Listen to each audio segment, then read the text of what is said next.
The industry of unmanned military devices. Part 4. Ukraine. Escalation. The conflict in Ukraine escalated into a full-scale war following the failure of the negotiations between Russia and Ukraine in Istanbul in May 2022.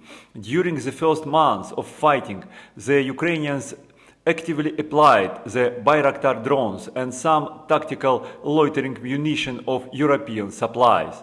The Russians had similar drones and loitering munitions. Both sides were packed. Russia successfully destroyed the Ukrainian air defense by mass use of cruise missiles launched from ships and planes. However, in the summer of 2022, Russia suddenly felt limitations on its air power following first Soviet-type air defense systems were scratched by NATO for Ukraine, and then Western-type air defense systems started to arrive there. Their arrival was massive. They were able to destroy most of the Russian cruise missiles besides the ones of the new hypersonic types, which Russia produced in low numbers and did not have in stock. By the late autumn of 2022, the Western Ukrainian air defense had mostly cleaned out the Ukrainian sky of the Russian aviation and missiles, besides the tactical kinds. However, the Russian army needed the capabilities for the long-range precision strikes in operational depth. The Russian military doctrine requires them, and the situation of the increasing Western weapon supply to Ukraine calls for striking the arms caravans.